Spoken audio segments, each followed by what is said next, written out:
आज कालभैरव जयंती आहे. आज करू शकता. आज मी जे उपाय सांगणार आहे तुम्ही आज पण करू शकता. आज जर करायला जमत नसेल तर तुम्ही कोणत्याही रविवारी हे उपाय करू शकता. तर आपल्याला खूप कर्जबाजारी झाली असेल, कर्ज फिटत नसेल, आपण कुणाला दिलेले पैसे परत येत नसेल, आपले खूप मागूनसुद्धा ते लोक आपल्याला पैसे परत करत नसेल, तर आज कालभैरव जयंती आहे. ह्या दिवशी हा उपाय तुम्ही आवर्जून करा. कालभैरव देवता हे प्रत्येक वाईट शक्तीपासून संरक्षण करणारे देवता आहेत आणि वाईट शक्तीचा नाश करून सद्बुद्धी देणारे हे देवता आहेत.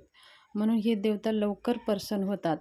आज कालभैरव जयंती आहे, तर आज मंदिरामध्ये कालभैरव देवाच्या मंदिरात जाऊन कालभैरव देवाला मानसन्मान करून एक नारळ, खडीसाखर, हार, दक्षिणा, नैवेद्य अर्पण करून एक दिवा लावून महाराजांना कालभैरव देवांना विनंती करून आणि तिथं बसून 11 वेळेस कालभैरव स्तोत्र वाचून जर तुम्हाला कोणाचे पैसे अडकले असतील आणि किंवा तुमच्यावर खूप कर्जबाजारी झाली असेल, तर कालभैरव देवांना तुमची कर्जबाजारी मुक्त करण्यासाठी आणि तुमचे जे कोणी पैसे देत नाही ते पैसे परत मिळण्यासाठी विनंती करून यायचं आहे.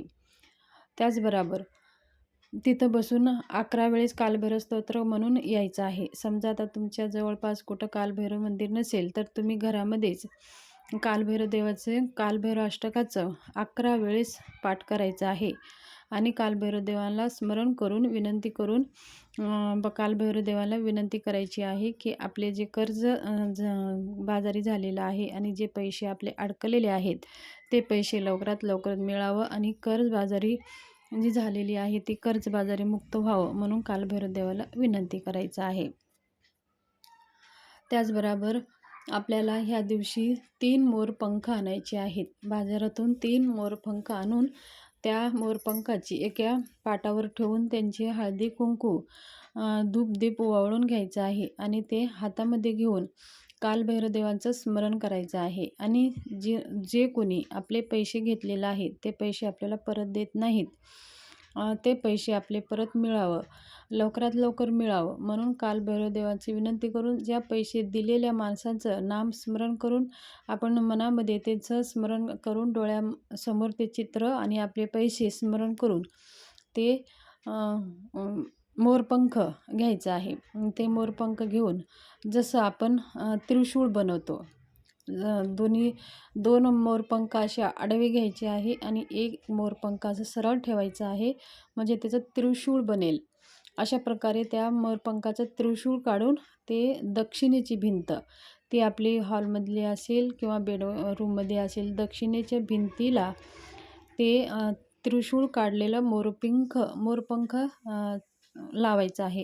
चिकटपट्टीनं लावा किंवा तुम्ही शेलोटप किंवा चिकट भेटतं बघा आपल्या बाजारामध्ये, ते आणून तुम्ही लावू शकता. ते त्रिशूळ अशा प्रकारे काढून दक्षिणेच्या भिंतीला ते लावायचं आहे आणि ते आज तुम्ही करू शकता. आज जर करायला तुम्हाला जमलं नसेल तर तुम्ही कोणत्याही रविवारी करू शकता किंवा अमावस्येच्या दिवशी पण हे उपाय तुम्ही करू शकता. असे केल्याने बघा काय होईल, जे कोणी आपले पैसे घेतलेले आहेत त्यांना सद्बुद्धी येईल. असं नाही की ते लगेच आपल्याला पैसे देऊन टाकाल, त्यांना सद्बुद्धी येईल आणि कालभैरव देवाच्या कृपा आशीर्वादाने आपले पैसे ते देण्यासाठी त्यांची पण प्रगती सुधारेल आणि आपले पैसे लवकरात लवकर परत येईल. तर हे मोरपंखाचा उपाय तुम्ही ह्या दिवशी आवर्जून करा. आजच तुम्हाला वेळ असेल तर आज संध्याकाळपर्यंत, तुम्ही रात्री 12 वाजेपर्यंत कधीही करू शकता. तर कालभैरव जयंती आहे. तसेच कालभैरव जयंतीच्या दिवशी आपल्याला मी जे सेवा सांगितलेली आहे, माझे काही व्हिडिओसुद्धा आलेले आहेत.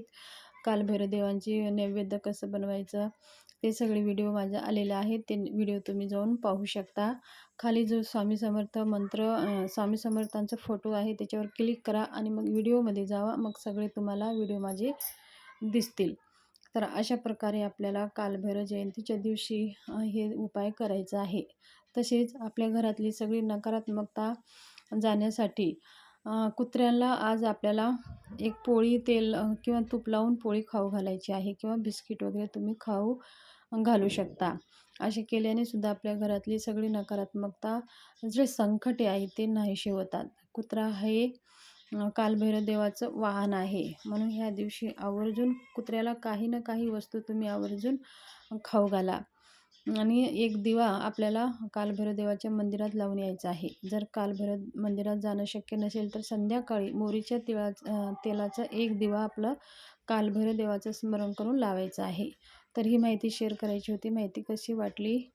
माहिती जर आवडली असेल तर माझ्या चॅनलला लाईक, शेअर, सबस्क्राईब जरूर करा आणि हा व्हिडिओ जास्तीत जास्त ग्रुपमध्ये शेअर करा आणि बेल आयकॉनचं बटन दाबून प्रेस करा, म्हणजे मी जे व्हिडिओ टाकेन सगळ्यांच्या आधी येईल. धन्यवाद.